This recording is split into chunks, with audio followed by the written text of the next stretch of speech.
Listen, our lesson today is on All Saints Day, and All Saints Day in Christian churches commemorates all those of the church, both known and unknown, who have attained heaven.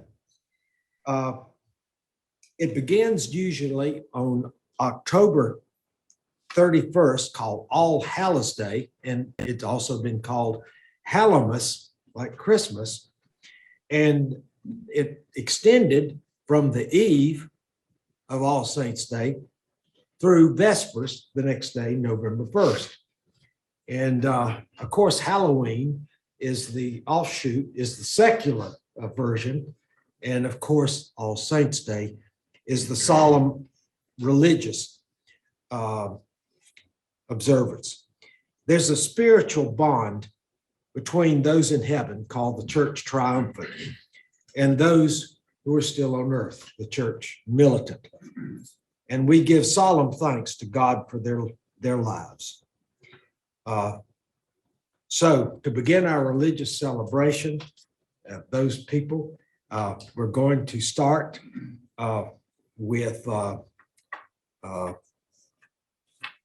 Fisher, Steve. Steve, and if you'd like to come up or just stand up and probably come up. So okay, folks online, come on up. if that would be better. Yes, okay. And I think- Everybody watch out I for the think cord. hit that bottom button to watch across the car.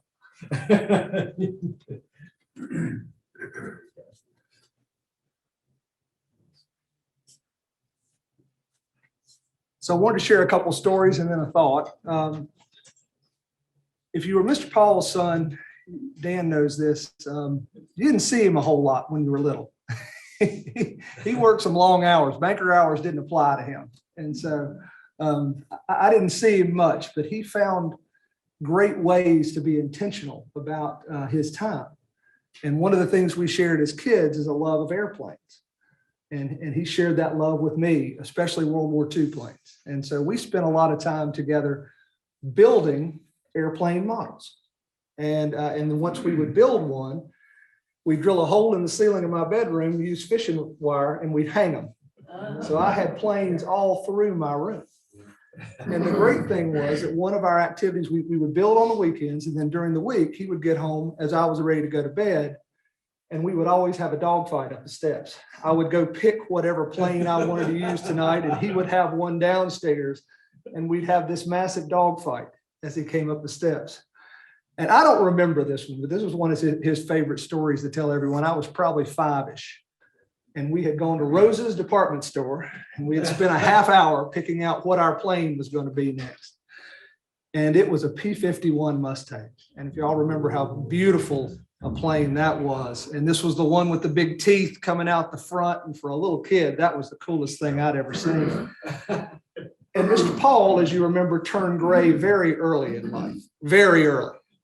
And I'm sitting in the seat next to him, and I'm holding my plane on my lap, and I looked over at him and I said, "Dad, does all that gray hair mean you're going to die soon?"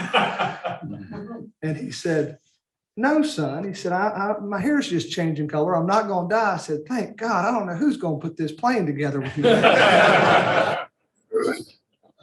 The love of planes continued. I remember vividly being 8 years old and spending many hours in the old chartreuse caboose over at the mall trying to look at model planes and stuff like that. And we finally decided we were going to get something we could fly.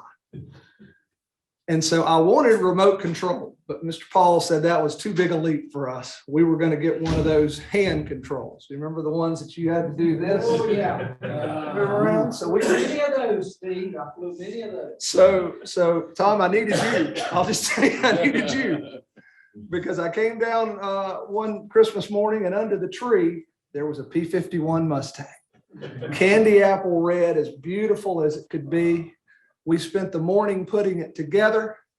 We got in the car and we took off to East Rowan High School because the girls' softball field would be the perfect place to launch our plane. And so we get it out there, we get it fueled up, we get ready to go. And Mr. Paul looked at me and said, "Now listen, I'm going to show you how to do this. And then it's going to be your turn. You're going to be good."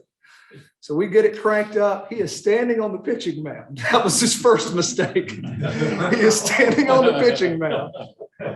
We crank it up. I let her go, and I'm standing over in the dugout. And he takes her off. He said, "Now see, son, just up and down. You pull back and up and down and back and up. Oh no! Oh no!" And before I ever laid hands on it, that P-51 headed to the skies and shot straight down on the first base bag and blew into a million pieces. Before I ever touched it, I just, yeah, Tom, I needed you there. But the thing that I will always remember about my dad, and the thing that I carry forward with my boys, and it's not easy. There's an old adage in baseball. Anybody know how wide the baseball plate is? 18 inches. 17 inches. How wide is it in Little League? 17. 17 inches. How wide is it when the Braves played last week? 6. Out in Texas, it felt like 20 a couple of times, but in Atlanta, I'm pretty sure it was still 17. Standard never changed. It has never changed since baseball began, and it's not going to change. And Mr. Paul had standards, and they never changed for me, for himself, for his bank. And that's something that we see a little different these days. Our standards seem to ebb and flow with whatever our wants and needs are. Dan will tell you, and some of you who knew Mr. Paul well, but maybe not intimately. A lot of you from knowing him publicly know that he's a great motivator. And there's no question he's a great motivator. But he can also be a great agitator in a positive way. And Dan's been the brunt of that. I've been the brunt of that. When he felt you weren't meeting the standard, he'd get under your skin quickly. And it was meant in love, and it was meant that you weren't living up to the gifts and the talents that God had given you. And he even admitted to me a couple of times that the standard moved. You achieved it, I'm going to move the line. I'm like, "Dad, that's not fair." He says, "It's not about fair. It's becoming the best person you can be." But I can remember times I'd walk out of that room and so mad at him. I can't believe that he's still wanting more and wanting more. And I look back now, and it was some of the greatest gifts that he ever gave me. The funny thing about him, and I have learned this in my later years, I always thought he was a bit of a Debbie Downer. Now, y'all didn't see that part of it, but I have learned I was wrong in my perception. He was just a constant risk manager. When you live in a world of risk, you see the world a little differently than everybody else does. And I doubled down. I became a lawyer and a banker. So y'all don't want to see the world the way I see it. It's a crazy place. But the moment it came home to me is he had planned this wonderful trip. When I graduated from law school, he said, "Son, you want to go to Europe? A lot of your friends go see Europe." I said, "Dad, I've never seen America. Before I go overseas, I want to see this country." And so we planned a 2.5-week trip where we started in New Orleans and finished driving Highway 1 from San Francisco all the way down to LA. And we went through the Grand Canyon and Vegas and all kinds of places. It was fantastic. But I'll never forget, we made it out to San Francisco, and my brother-in-law, Irv, joined us in San Francisco. He couldn't do the whole trip, but he'd never been to California. And so he flies in, we get him at the airport. We head down. First time I've seen the bay in San Francisco, and we're overlooking it. And it's beautiful. And we're doing all the tourist things because we've never been there. So you go to Fisherman's Wharf, and right as it gets almost sunset, we go over and get on the cable car because you got to ride a cable car. You're in San Francisco. And so we head over the top of Nob Hill just about sunset. And we are looking across probably one of the most beautiful scenes I've ever seen. Got the Golden Gate Bridge. You've got all of this, beauty in front of you. And Dad hits me in the ribs and goes, "You see the conductor up there?" I said, "Yeah."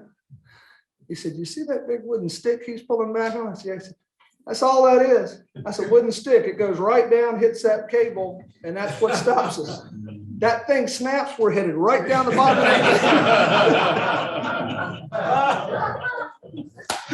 I said, that's not exactly the visual that I was thinking of as I was here. But I could not have had a better coach in my life. He was funny, involved, and tough.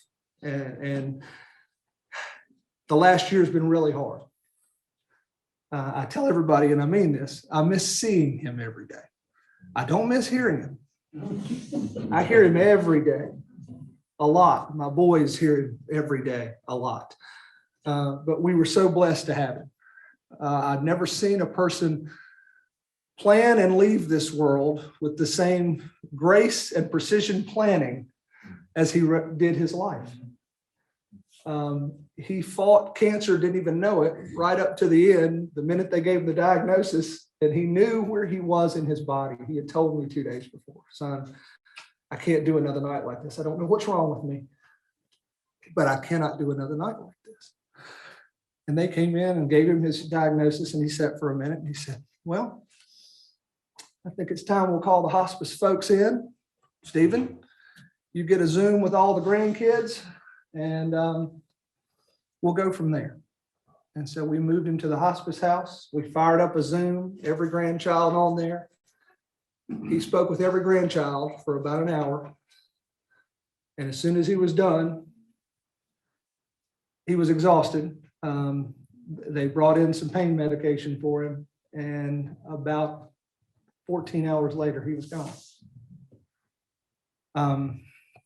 One cool part is all the grandkids were pulled off the side of the road because they were all driving to Salisbury when they were on the Zoom.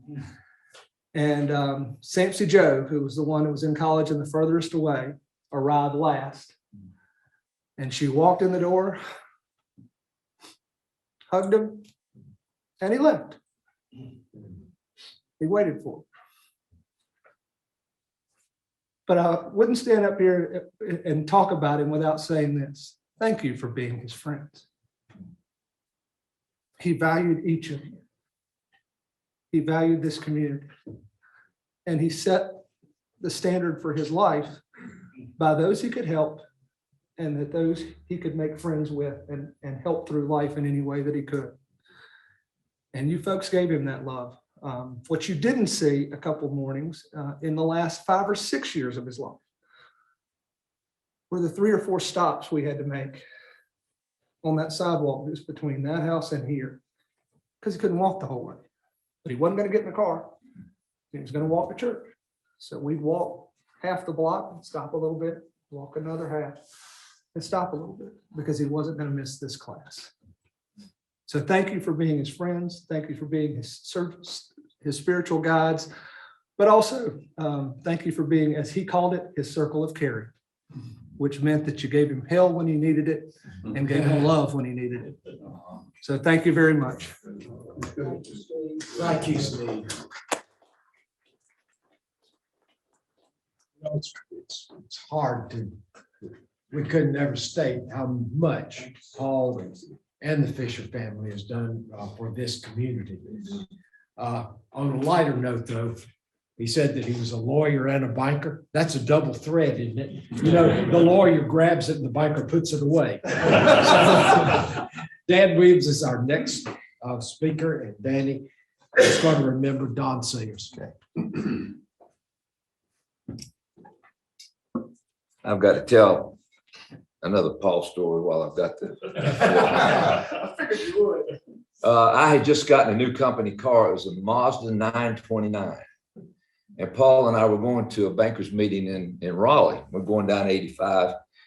And that was the first year that they came out with the volume control of the radio in the steering wheel.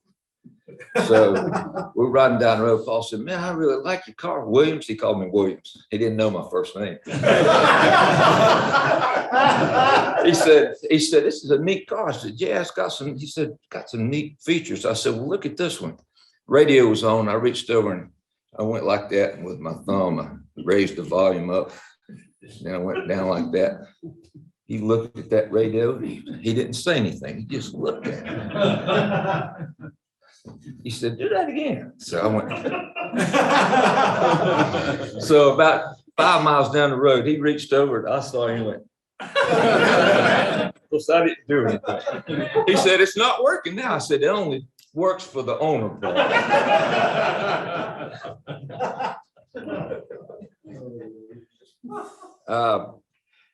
This past week, I ran across a quote from Eleanor Roosevelt, and I want to share it with you. It says, the purpose of life, after all, is to live it, to taste experience to the utmost, to reach out eagerly and without fear for a newer and richer experience. Purpose of life, after all, is to live it. I think Don Sayers probably could have lived up to that quote. Don loved life and Don lived life, and he lived it to its fullest. Don was he was a storyteller. He was a lawyer, I guess, to teach you guys to tell stories in law school. But he was a jokester. He would tell jokes and he would tell stories. And there were a couple that I want to share with you. Most of you have probably heard them, and I apologize for that. One was when he was at the Pica House in Carolina, fraternity house. Stephen, you've heard this one. They had a lady that was their cook. Her name was Marie, and she was an older lady and didn't hear all that well.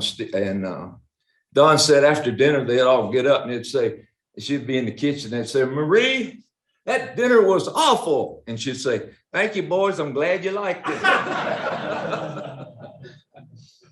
And another one was he was preparing a will for one of his clients. And they were going through, he said, I want my wife to get the house, and I want my boys to get the guns, and I want the girls to get the furniture. And this is the way Don would have stated, I can't do it justice. He said, but them 2 snowball trees in the backyard, I want my cousin Jerry to get them snowball trees. He said it's the first time he'd ever put snowball trees in a wheel. Several years ago, 3 or 4 years ago, Don and Carol moved out to the Greens, my neighborhood. And there's a circle in the back like this. And I live at about 6 o'clock and Don lived at about 9 or 10 o'clock. And I could, if I'm watching my TV, I'm looking out the window, I could see his patio and I could see his screened-in porch. And we have a lady in the neighborhood, Judy Ann Deal, and she's created a little library for the neighborhood. She's gotten all these books. She buys them for $1. And I would see Don walk past my sunroom with a stack of books under his arm. He loved to read. After he retired, he loved to read. He'd read a book and he'd give it to me and say, now read it. I want to see what you think. So I'd see him out there on the screen porch or out in the patio, and I'd walk up and we'd talk about the book, and we enjoyed discussing it. We enjoyed discussing a lot of things. We really became even better friends after they moved out to the Greens. We talked about hunting trips and fishing trips, although later I did hear him tell a friend that if he had a choice of going hunting or fishing with me, he'd take fishing.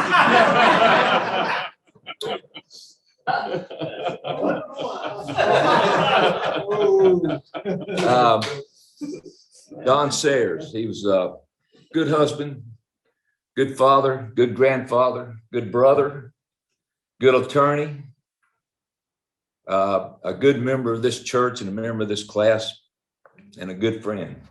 Go Don. Yeah, amen. Wonderful. That was a great comment by Dan about, telling stories. They teach you that in law school. That's only the second year. The first year is line 101. Mitch, Yeah. let me tell you something about Don. He always came around there. My dogs loved him because Don always brought them treats around there. Oh. And my dogs saw him come out of his screen porch out there when he came out his house, and boy, they went wild. They ran right out they had to get outside there, and they were waiting for him. I tell you, when he was the attorney for the Rowan Salisbury School Board, there'd be sometimes meetings late at night. They could call him up if there were a legal question. He'd be right there. Yeah. So he was something. Well, listen, our next speaker is going to be for Al Hoffman by Jay Whittington. Jay. Big as Jay's going up, I'll tell you my one Don story. When we first built our building, or finished our building there on Easy Street. Yeah. Don's office was directly across Easy Street from Bob Honeycutt's office. And there was a particular holiday that Bob and I found ourselves working in the office, and we looked across Easy Street, and Don was sitting in his office. And we were trying to get his attention. He wouldn't look over. Finally, he noticed us over there kind of goofing around. And I'll put it nicely, he waved, but not using all of his fingers. And so, in order to get even, Mr. Honeycutt and I dropped trowel and rose. We thought it was really funny. We kind of, moved on with our day. A week later, at his back porch, Mr. Paul was served with a lawsuit for mental anguish and distress. For the fact that he had seen two naked members taunting him across the East. And it was a full professional lawsuit. He was spending a lot of time. I'm still got a lot of that hilarious. I'm not sure I would have told that. As Paul Harvey would say, the rest of that story is, Don sent me a letter describing what had happened. I sent him a letter back and told him that we had taken action against those two little guys. I said that at the time, Elizabeth Dole's office was in that building. I said, what they did not know is that Elizabeth Dole was looking out. I wondered how they identified the perpetrator. I covered that. I said one had a car. Aren't you all glad that the COVID vaccine had the arm rather than the other place? This is getting hard to beat. You know what they used to say is what you see and what you say and what you do here stays here. Yeah. Al Hoffman stood here behind the lectern and next to this piano for over 50 years, giving us his talent of singing. And I'll tell you, when our volume went down, you could see him take a breath and he'd open those pipes up and he could blow you out. And you knew why he was a member of the choir for those 50 years plus as well. I've always thought that the singing of the old hymns has really been the glue, a major glue that's held us together for all these years. And I give Al all that credit for that. The other thing I really loved about Al was the way he prayed. And many of y'all have received phone calls from me and about doing the closing prayer. And I take this moment to tell you I appreciate that. And you have done so with a lot of thought and care in your prayers. It's obviously you have really given it thought. And Al has always been able to just fire off that prayer from deep inside, and it was heartfelt and so meaningful. And it's something that I enjoyed, and I think we all did for all those years that he served us standing right here. Feel like it's hallowed grounds. There are a couple things that I'll tell you that I'm not sure that you all know about Al. Number one, he was a keen investor. If you ever talked to him and asked him what the market was doing, he knew. and he could tell you. He was a member of the Roebuck Mutual Investment Club for, I'm guessing, 50, close to 50 years. We have, I think, 8 or 9 Presbyterians. Ozzie is our everlasting president. David Simmons and I are the co-treasurers. But Al was a glue there for many years, and he really kept up with things. He told me not that many years ago that he had never sold a share of Food Lion stock. Never. And that's just been in the last, say, 5 years or so. The other thing, and I know we've all noticed this and experienced it, but after Al lost his wife and Bob Davis had lost his, Bob had passed away, he and Mary Ann started seeing each other. And every now and then, Al, who had been here like clockwork, wasn't here one weekend. And then up steps Vic, and thank you. And come find out, Al and Mary Ann doing a little traveling. And they're here and they're there. And not too long ago, after all that, Al caught me leaving here one day. We were chatting about the market and chatting about this. He said, now, I've Mary Ann and I are doing some traveling and we're not married. And he said, when we go anywhere, I get 2 motel rooms. And he said, I always make sure that they are adjoining rooms. And he said, I leave that door cracked. That's our Al, true to the end. And we miss him.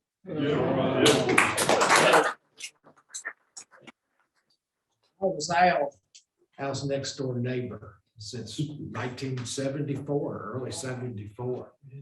And I could tell you a lot of stories, but at any rate, there was a fence between us, and some of the boards in the fence that I had fallen out. So I had to space the board so you could see through the fence, and that worried Al. I said, well, why did you do that? The boards. I said, so we can keep an eye on you. Somebody complained in the neighborhood that the neighborhood street was so dark. And I'm not kidding you. There can't have been 2 or 3 days after that. I've never seen so many street lights on the road as it looked like a darn carnival. Al had influence. So, well, listen, I miss Al. I really do. I see him raking his yard. Bobby Lomax, my Randy Lasseter. He's going to come to trail for us. I thought, you think about what you want to say at a time like this. And I wanted to start by saying what an honor it is to stand here. Isn't it an honor for you to talk about Al and Paul? And isn't it a great honor to stand up on behalf of these wonderful people? And these are great people. And it's humbling. When I think about Bobby Lomax, I don't know this day. I think his legal name was Bobby, and he didn't have a middle name. He grew up over in Churchland, across the river, and to the day he died, he was a major supporter of that little church over there. They counted on Bobby for so much. Bobby is the epitome of the verse in the Bible that Christ said, it is far better to give than receive. Doesn't mean it's bad to receive, but it's better to give. And he was a giver. I don't know how many people in this room have had acts of service done by Bobby Lomax for you. He'd take a chainsaw out, anything. He had every gadget in the world, and he'd be there. He'd give up stuff. When Hurricane Hugo hit, Bobby loved his gadgets and all, and I don't think the storm had even died down, or he was firing up his portable generator and his chainsaw.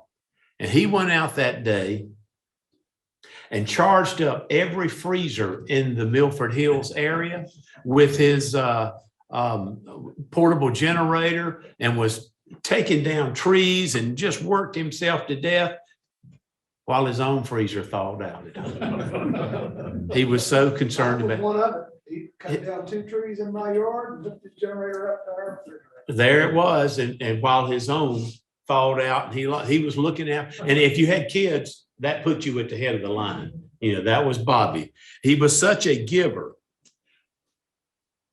Now, you know, I've never heard anybody say anything bad about Bobby, with the exception of Betty. So,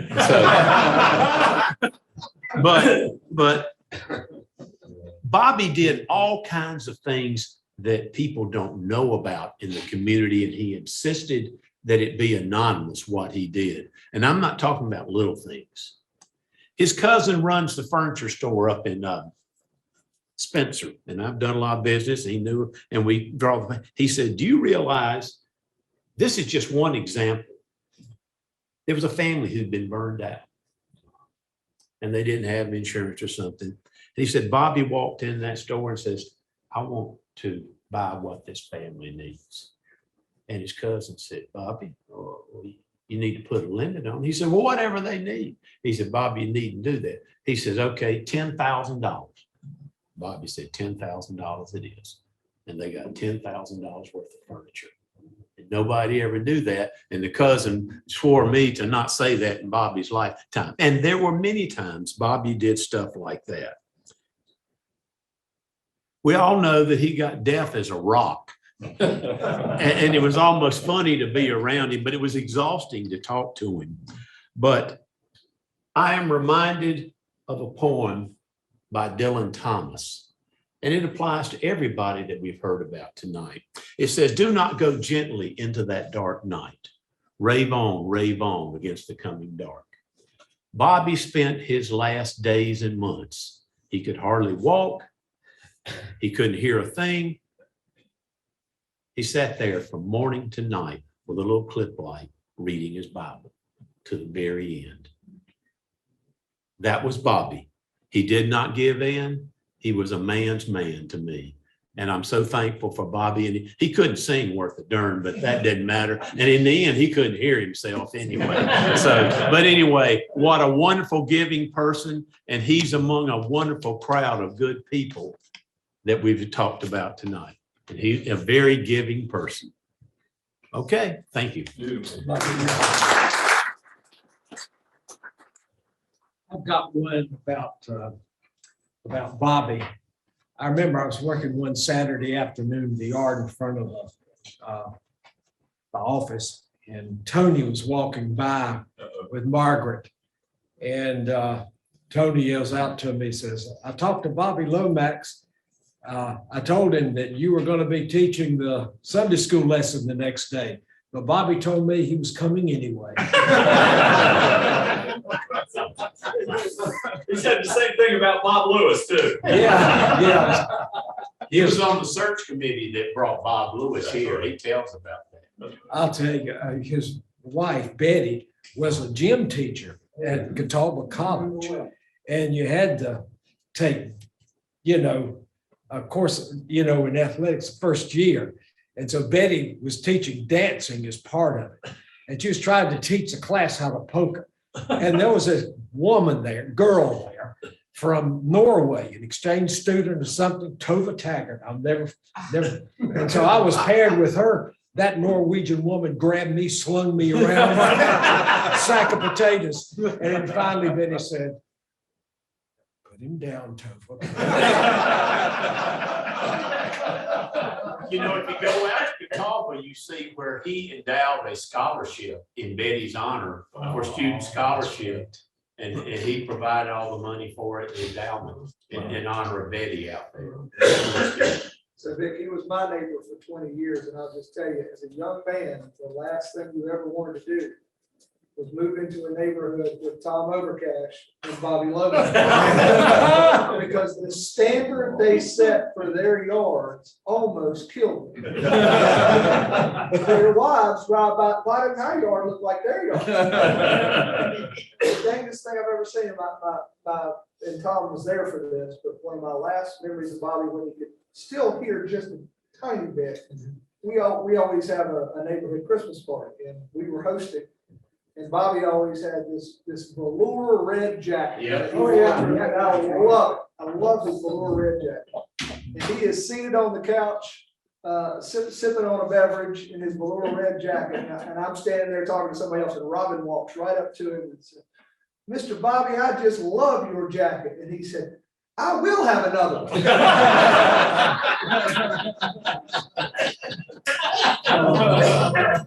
Talk about living between, Bobby and Tom Overcash.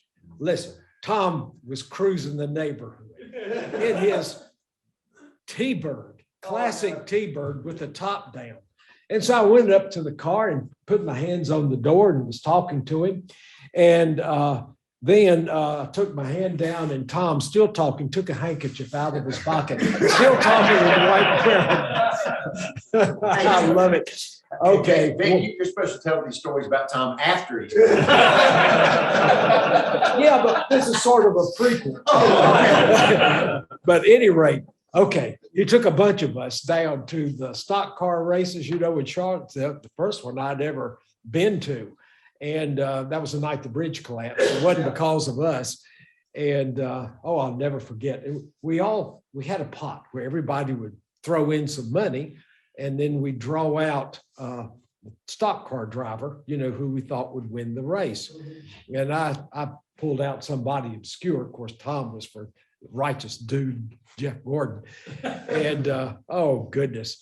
So at any rate, Tom was driving the SUV on the way back, from the race.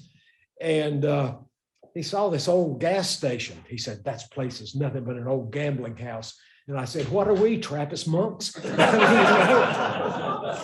Our last speaker is John Saber by Jake. Jake. Good morning. Good morning. I met or became friends with Johnny when we were 4 and 5 years old. I want you to imagine knowing Johnny now, what he must have been like when he was 4 years old. We grew up, remained very good friends, were the battery of First Methodist pitching and catching. Johnny was a lefty with a mean curveball. I was a catcher trying to stop all his wild pitches. What happened to your hand? Yeah, I wanted to bring some of the scars back just for, there's something unique about friendships born at a very young age. I have had no other, I've got great, wonderful, close friends, but none of them like Johnny. My mother, some of you might remember, who was a wonderful judge of character. When Johnny was about 13 or 14 on until college, every time he come by, I love that boy. He's got a good heart. And I never forgot that, because when your mother says something, you listen. Years go by and we drift apart. And sadly, Johnny's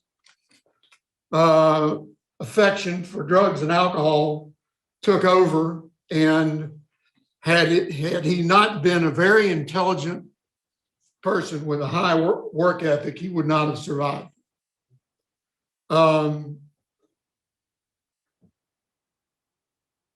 After 20 years of teaching in this class, any of you who've taught will agree with what I'm about to say. It fascinates me how God gives us flawed individuals in just about every story. There's perfection in Christ. That's it. Everything else, from Adam and Eve through Moses, King David, we're talking murderers, serial rapists, bad people. Now, Johnny was not that, but it helped him understand what he had been given, which was a gift to recognize pain in others. I used to eat lunch with him, my wife Susan and I along occasionally for years at the deli downtown. And it was remarkable to watch him work. Because someone would walk in and they'd give him a nod and he'd give a nod back. I had no idea who it was. He never told me one person's name, never hinted as to who it would be, knowing that I would never repeat it, but nonetheless, never disclosed the name of anybody having trouble. He'd make a generic reference every once in a while. Somebody's having a problem and you wouldn't believe how bad things are. And if he said it once, he said it 100 times, I think I've got problems.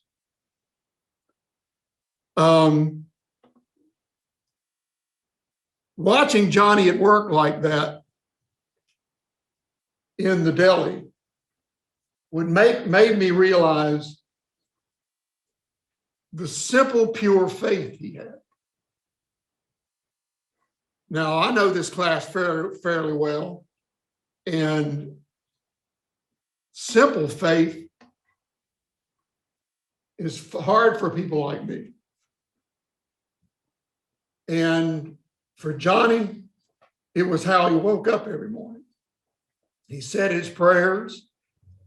His prayers was always, I said it, I prayed about you, Jake, this morning in my prayers. He never missed it, always thinking about somebody else. When his lifestyle caught up with him, he knew he wasn't going to live much longer. One of his doctors had told him 2-3 years before he died, Johnny, you only got another couple of years, which stunned him because we all knew Johnny. This is a guy that worked hard. He walked every morning, but again, drugs and alcohol and cigarettes, which he did quit. It caught up with him. I think December the 11th, 2 years ago, so it's almost been 2 years. He was in ICU for 2 weeks. The last 10 days, at least 100 people came by. He had no idea where he was. Watching a body wither is difficult to do, as we know, those of us who've done it. Almost all of those people who came through had been helped by Johnny into AA in any other way possible. And they would walk in and they'd lean over and whisper.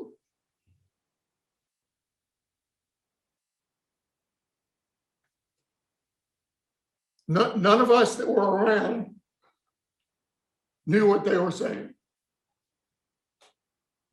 But you can guess. Thank you. Fortunately for those that he did help, he recognized the gift he had early enough in his life to be able to help. And he's still a rock star among that community.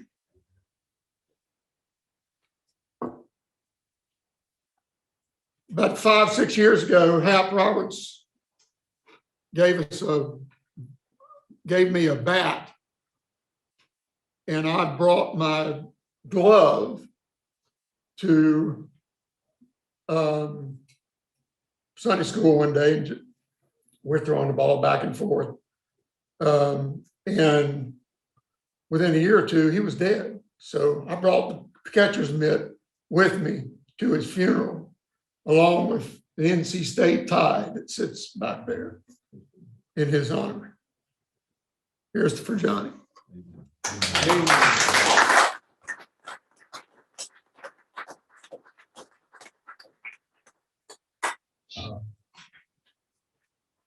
Christ taught us to love others and forgive others. Johnny told me something one time that never forgotten. I think he told only me. There was a lawyer in town, I'm not going to identify him, that Johnny had done work for, extensive work for. And Johnny presented a bill for 20,000, the extensive landscape. Or he said, well, I'm sorry, there's just not enough money in the budget. I just can't pay that. And Johnny let it go. Johnny let it go. Never did anything, even though he had certainly every right to do it. So, we all remember Johnny, and we remember everyone that has been brought up today. Paul Fisher, Don Sayers, Al Hoffman, Bobby Lomax, and finally John. It's just almost too much to get your arms around, isn't it?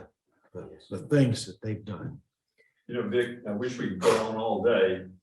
The photo up there now, you got Jimmy Wilson, Yeah, Frank Gudger, yeah, Julian. yeah. We've lost some saints. I know, we really have. The church triumphed.